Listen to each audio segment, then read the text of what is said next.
गांव तक पहुंचे, गली मोहल्लों तक पहुंचे। हमारी कोशिश थी कि आम सरोकार से जुड़ी हुई हर खबर को हम मंच दें और यही कोशिश हम इस नए लुक के साथ, इस नए मंच के साथ भी करेंगे। और हमारे साथ अमित एक और खास मेहमान जुड़ चुके हैं। डिप्टी सीएम केशव प्रसाद मौर्य जी जुड़ गए हैं। केशव जी, बहुत बहुत स्वागत है आपका। और न्यूज़ 18 उत्तर प्रदेश उत्तराखंड से तो आपका गहरा नाता रहा है, क्या कहेंगे हमारे इस नए रंग रूप पर, नए अंदाज को लेकर? सबसे पहले स्वागत के लिए धन्यवाद है और आप सबको भी बहुत बहुत बधाई है। न्यूज़ 18 का या जो नया उत्तर प्रदेश और उत्तराखंड का जो एक नए लुक से, नए मंच से आप सब लोगों ने इसकी लॉन्चिंग की है, इसके लिए मैं बधाई देता हूं।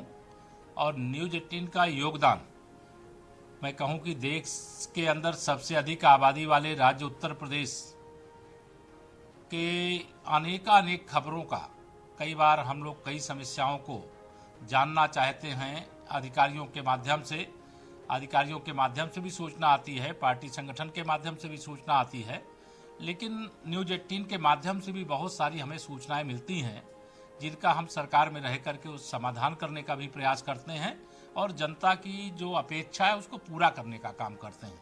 मैं न्यूज़ 18 के ये नए तेवर, नए कलेवर, नए स्वरूप पर जो आज ये नई शुरुआत है, एक तरह से दीपावली के पहले तो मैं आप सबको दीपावली की, धनतेरस की अग्रिम शुभकामनाएं भी देता हूं और आशा करता हूं कि जब नया तेवर, नया कलेवर और नए स्वरूप में आप आए हैं तो पहले से और भी अच्छा, पहले भी आपने बहुत अच्छा किया है और बहुत लंबे समय से पूरे प्रदेश के अंदर जिस प्रकार से जो दूरदर्शन को लोग जानते हैं उसी प्रकार से आज न्यूज़ 18 को भी जानते हैं, गाँव में भी जानते हैं, नगर में भी जानते हैं।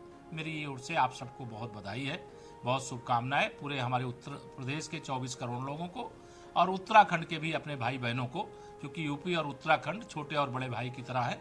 दोनों राज्य की जनता को मैं बहुत बहुत आपके न्यूज़ 18 के नए कलेवर के साथ आने पे बधाई देता हूँ, शुभकामना देता हूँ। सर, अब थोड़ी बात मिशन 2022 की हो जाए। सर, 2017 में जो काम बीजेपी ने किया था छोटे छोटे दलों को जोड़ने का, वही काम अब अखिलेश यादव करते हुए दिखाई दे रहे हैं।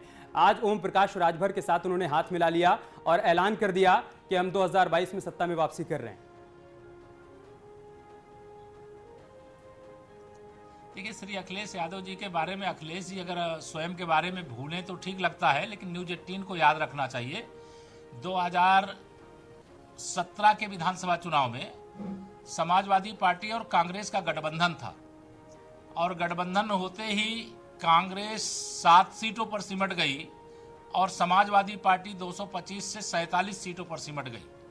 ये कोई भी गठबंधन कर ले, सपा के किस गठबंधन के अंदर कोई भी आए और कोई भी जाए, भारतीय जनता पार्टी की सेहत पर इसका कोई असर नहीं पड़ेगा। हम उत्तर प्रदेश के अंदर 300 से ज़्यादा सीटें जीत करके फिर सरकार बनाएंगे, कमल खिलाएंगे। सुशासन है और सुशासन रहेगा। गुंडागर्दी को हमने हटाने का काम किया है, माफियागिरी को समाप्त करने का काम किया है, अपराधियों के खिलाफ कार्रवाई करने का काम किया है। यह निरंतर जारी रहेगी और यह जारी रखने के लिए जनता का जनादेश है। जहां तक सपा के दावे की बात है तो इनके दावे 2014 से आप उठा करके देखिएगा कि श्री अखिलेश यादव जी ने 2014 में क्या दावा किया था, 2017 में क्या दावा किया था, 2019 में क्या दावा किया था, जब सपा, बसपा और लोकदल मिल करके लड़ रहे थे। लेकिन इनके दावे हवा हवाई हुए, खोदा पहाड़ निकली चुहिया हुए। और दावे तो ये कर सकते हैं, अभी भी करेंगे 2022 के चुनाव होने तक, परिणाम आने तक, लेकिन मैं आपको बता दूं इनके सारे दावे मुंगेरी लाल के हसीन सपने साबित होंगे या जनता की नज़रों में पूरी तरह से अभी भी ध्यान में लोगों का है कि सपा को वोट देने का मतलब गुंडागर्दी या माफियागिरी, अपराध को आमंत्रित करना है। जी केशव जी, आपके पीछे मैं भगवान प्रभु श्री राम की तस्वीर देख पा रही हूँ, राम मंदिर की तस्वीर देख पा रही हूँ। और हाल के दिनों में हिंदुत्व को लेकर, भगवान राम को लेकर बयानबाजी भी तेज हुई है, टेंपल रन भी तेज हुआ है, त्रिपुंड दिखाने का सिलसिला भी तेज हुआ है। क्या 22 की लड़ाई राम नाम के सहारे ही लड़ी जाएगी? देखिए, भगवान श्री राम जी तो मेरे लिए आस्था, श्रद्धा, पूजा और भारतीय जनता पार्टी के लिए आस्था, श्रद्धा, पूजा के केंद्र है और सदा हम लोगों ने श्री राम जन्मभूमि पर भव्य मंदिर निर्माण हो, इस लड़ाई को लड़ा है।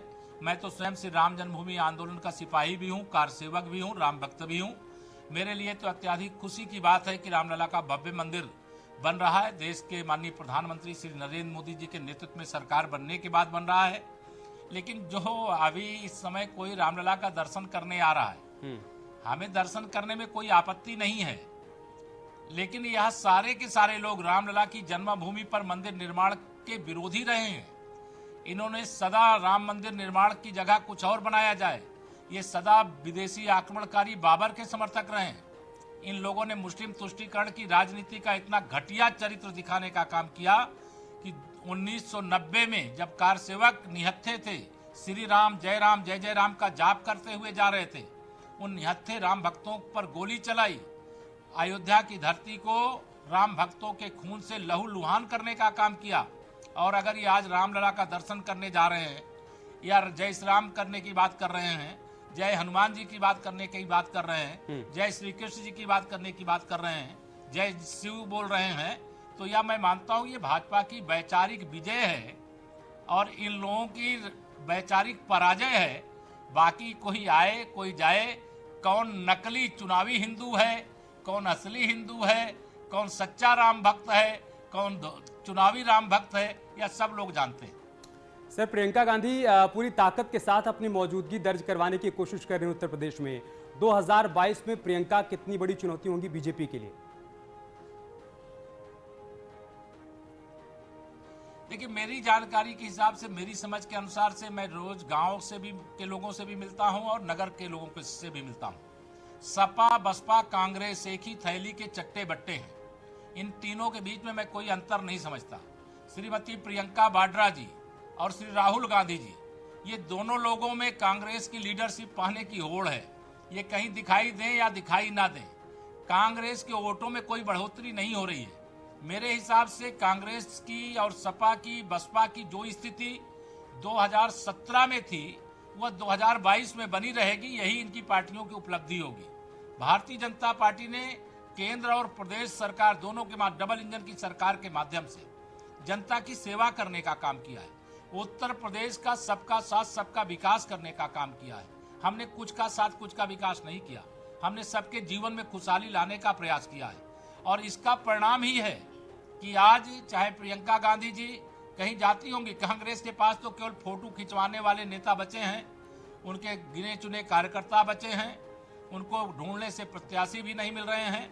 जहां तक सपा बसपा की बात है, या दोनों एक साथ अभी 2019 के लोकसभा चुनाव में मिल करके लड़े और लोकदल भी इनके साथ मिला हुआ था।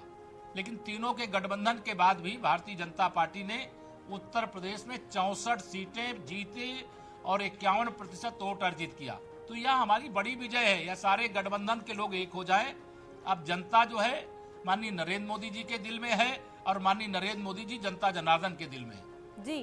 भारतीय जनता पार्टी सबका साथ सबका विकास, सपा बसपा कांग्रेस कुछ का साथ कुछ का विकास करते हैं। जी केशव जी, अखिलेश यादव और उनकी पार्टी समाजवादी पार्टी तो पोस्टर लगा रही है, आ रहा हूं मैं, क्या कहेंगे आप?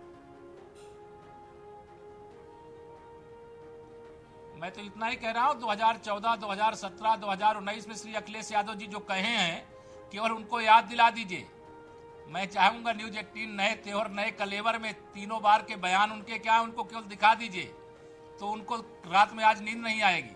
क्योंकि वो दावे तो बड़े बड़े करते हैं, सपने तो मुंगेरी लाल की तरह हसीन सपने देखते हैं, लेकिन जनता उनको नकार देती है और जनता के बीच में उनका कोई स्थान नहीं। क्योंकि उन्होंने विपक्ष में रह करके उत्तर प्रदेश के अंदर जनता की कोई लड़ाई नहीं लड़ी, केवल ट्वीट करते रहे, जनता के बीच में नहीं गए तो किसी गुंडे अपराधी माफिया की मदद करने के लिए गए, आवाज उठाए तो गुंडे माफिया अपराधी के खिलाफ अगर उत्तर प्रदेश में कार्रवाई हुई तो उनको लेकर के आवाज उठाए। कभी गरीब की, कभी मजदूर की, कभी किसान की, कोई आवाज इन्होंने नहीं उठाया। कभी महिला सम्मान की आवाज नहीं उठाया। यह जो विपक्ष में रहता है वह जनता के बीच में रहता है। लेकिन हम लोग सत्ता में रहे हैं तब भी जनता के बीच में है, जब विपक्ष में थे तब भी जनता के बीच में थे। इसलिए सपा का भविष्य अंधकारमय है। सपा एक डूबती हुई नाव है, बसपा एक डूबती हुई नाव है, कांग्रेस डूब चुकी नाव है। ठीक है सर, बहुत शुक्रिया आपका हमारे साथ जुड़ने के लिए, अपनी तमाम बातों को रखने के लिए। विपक्ष अपना रोल अदा करे या ना करे, लेकिन न्यूज़ 18 बखूबी कर